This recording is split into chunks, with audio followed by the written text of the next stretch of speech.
ஜானகி சந்தியா சீரியலில் நாளைக்கு ஒரு வேறு லெவல் செம பரபரப்பான அதிரடியான எபிசோடு வந்திருக்கு. மாயா வந்து அதிரடியாக முடிவு பண்ணுறாங்க. சாரு பற்றின விஷயம் எல்லாத்தையும் சீனுக்கிட்ட சொல்லலாம் அப்படின்னு சொல்லிட்டு பேச ஆரம்பிக்கிறாங்க.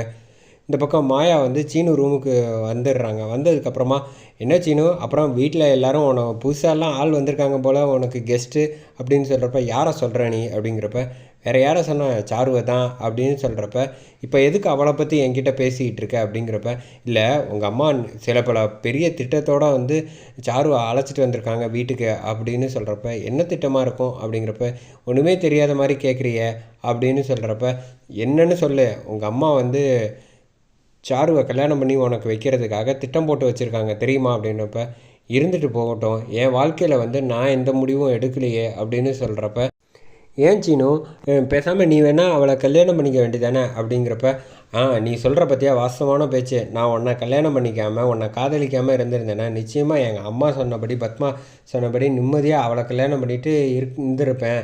என் வாழ்க்கையிலையும் சரி என் குடும்பத்துலேயும் எந்த பிரச்சனையும் வந்திருக்காது அப்படின்னு சொன்னோன்னே, இப்போயும் ஒன்றும் குறைஞ்சி போயிடல, நான் தான் வந்து பத்திரத்தில் வந்து விவகாரத்துக்கு கையெழுத்தெல்லாம் போட்டு கொடுத்துருக்கேன்ல, அப்புறம் என்ன, நீ சீக்கிரமாக எனக்கு காசை கொடுத்தேன்னா அதுக்கப்புறமா அவ கூட சேர்ந்து கல்யாணம் பண்ணிவிட்டு வாழ வேண்டியதானே அப்படிங்கிறப்ப, அதெல்லாம் எனக்கு முடிவு வந்து இப்போ தெரியாது, ஆனால் நிச்சயமாக நீ சொன்ன மாதிரி உன் காசை 40 லட்சத்தை நான் வந்து நிச்சயமாக சம்பாரித்து கொடுக்காம விட மாட்டேன். அதுக்கப்புறமா உன்னை வீட்டை விட்டு அனுப்புகிறேன்.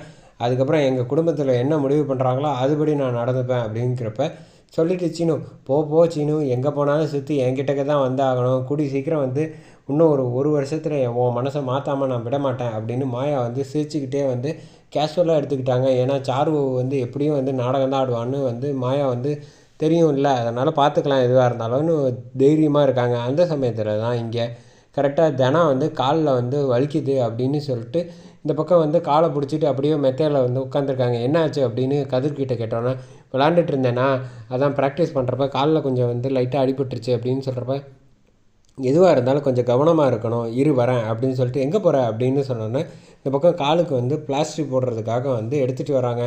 இந்த நீயே போட்டுக்கோ அப்படின்னு சொல்கிறப்ப, இந்த தினம் வந்து கையில் தான் எனக்கு நல்லா தான் இருக்குது, பட் இருந்தாலும் வந்து தான் புருஷன் வந்து தான் காலுக்கு வந்து மருந்து போட்டு விடணும் அப்படிங்கிறதுக்காக இந்த பக்கம் இது வரவே மாட்டேங்குது அப்படின்னு சொல்லிட்டு அந்த வெறுனை வந்து கையில் வச்சுட்டு நடிச்சுக்கிட்டு இருக்காங்க. உடனே வந்து கதிர், சரி கொண்டா நானே போட்டு விட்றேன் அப்படின்னு சொல்லிட்டு அவர் வந்து அந்த பேப்பரை வந்து பிரித்து தினா காலில் வந்து அப்படியே காலை பிடிச்சி அப்படியே மெதுவாக அமுக்கி விட்டு அப்புறம் வந்து பிளாஸ்டர் வந்து போட்டு விட்றாங்க.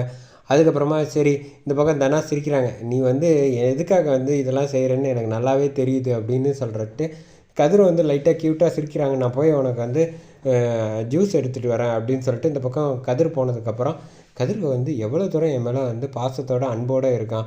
ஆனால் நான் தான் வந்து அவனை தேவையில்லாமல் புரிஞ்சிக்காமல் விட்டுட்டேன். எப்படியாவது இந்த போட்டியில் வந்து ஜெயிச்சிடணும், ஜெயிச்சு அப்பாவோட மனசில் வந்து இடம் பிடிச்சி எனக்கு வந்து கதிர் கூட சேர்ந்து வாழ தான் விருப்பம் அப்படின்னு சொல்லணும். இவன் வந்து ஒவ்வொரு விஷயம் எனக்காக பார்த்து பார்த்து செய்கிறான். இவனை மாதிரி ஒருத்தன் வந்து எனக்கு புருஷனாக கிடைக்க கொடுத்து வச்சுருக்கணும் அப்படின்னு தினம் வந்து யோசிச்சுக்கிட்டு இருக்காங்க. அந்த சமயத்தில் தான் இந்த பக்கம் சாரு வந்து பார்வதி கிட்ட வந்து சொல்கிறாங்க, இப்போ அடுத்தது என்ன நம்ம செய்யலாம் அப்படின்னு சொல்கிறப்ப, இருங்க நீ முதல்ல சீனுவோட மனசில் வந்து இடம் பிடிக்கணும் கொஞ்சம் கொஞ்சமாக அப்படின்னு சொல்லிட்டு அவனை கிட்ட உதவி கேட்குற மாதிரி கேளுங்கிறாங்க. அதோட அதிரடியாக முடியுது.